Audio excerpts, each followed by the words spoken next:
And so love bombing is the narcissist's prime entry strategy. Gradually, you will have to develop an exit strategy if you want to survive. The narcissist's entry strategy is love bombing. There is a substantial difference, though, between love bombing and grooming. And people tend to confuse the two, especially self-styled experts and so on online. Grooming is a pathological technique, pathological strategy, which leads to criminalized, antisocial, or aggressive, violent acts. So a pedophile grooms his targets or his victims, the children he is about to abuse, molest, or exploit sexually. That's what a pedophile does. A sadist grooms his victims. Grooming leads to acts of extreme egregious abuse, usually including violation of physical boundaries. Love bombing is an entirely different thing. Love bombing is a conditioning technique, a conditioning strategy. You know who is love bombing you? Facebook is love bombing you. Every time you get a like on your posts, that's a love bomb, a mini bomb, but it's a love bomb. The more likes you get on your Facebook post, the more you are being love bombed.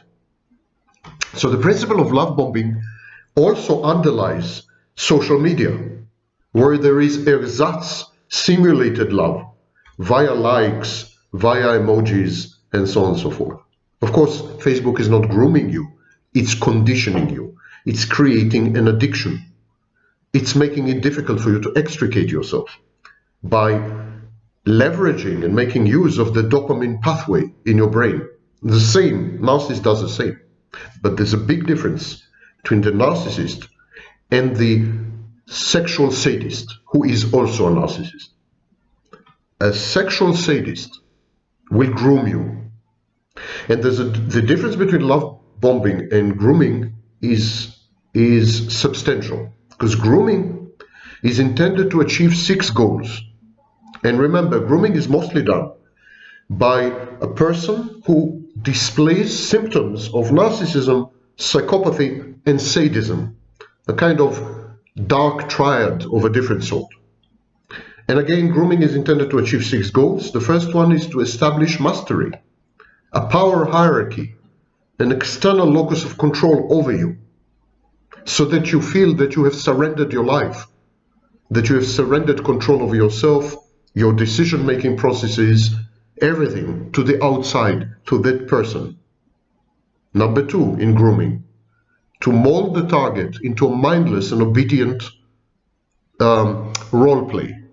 So if it's a woman, the sexual sadist would usually would try to mold her into an unthinking whore, satisfy his sexual fantasies without any limit, without any boundary, without ever saying no. The third function of grooming is to overcome the target's natural revulsion and anxiety. When normal people, when healthy people come across a narcissist, come across a psychopath or the sadist, they have this immediate, intuitive, reflexive unease. They feel discomfited and they don't know why. Something is off key. Some part of the tune is fake and wrong, and they know it, but they can't put the finger on it. And Masahiro Mori, the Japanese roboticist, called it the uncanny valley. He said that when robots would come to resemble human beings very highly, very much, we would begin to feel unease with these robots because they're too human. It's the same with narcissists and psychopaths and sadists. They are, in essence, forms of artificial intelligence. They lack the basics of being human, but they look human. They imitate and simulate emotions, cognitions, reactions, behaviors perfectly. Yet we feel that something is missing. We feel that it's a simulation, that it's not real, that it's feigned, that it's a forgery of some kind, a counterfeit. And so there's immediate revulsion and anxiety. And grooming is intended to overcome these reactions by habituating the target, co-opting or hijacking the target's fantasy life, injecting the sadist injects himself into the subject's imagination, fears, hopes, wishes, dreams, fantasies, becomes an integral and inseparable part of these things. The fourth function is to expose the target to brainwashing, messaging, and signaling. Repetition does that. Repetition, and then co-opting, pretending to have an unspoken, unverbalized, ambient agreement about some things, even if the agreement is never made explicit. So there are sanctions for breach of, for misconduct, for breach of this unspoken atmospheric agreement. And it's a part of brainwashing. It's intermittent reinforcement. You abide by the rules, you follow the conventions and the mores that we had agreed on, God knows when, then I'm going to reward you. You don't, I'm going to punish you. And there are numerous ways to punish. Silent treatment is the most prevalent. The fifth role of grooming is to push the target, to dismantle her boundaries, to abrogate her values and morals, and to violate her own rules of conduct and her own decisions about her life, her goals, the way acceptable things, non-acceptable things, and so on. To transform, to shapeshift the target so that she is totally disoriented. Her life becomes a kaleidoscope. She's no longer sure what she believes in. She can't be absolutely certain where her boundaries are and what she is going to do or not going to do under extreme circumstances. And so this is inducing a borderline personality disorder-like state where there is identity diffusion, like multiple personality. Grooming does that to you. And the sixth role is to isolate you from family and social network.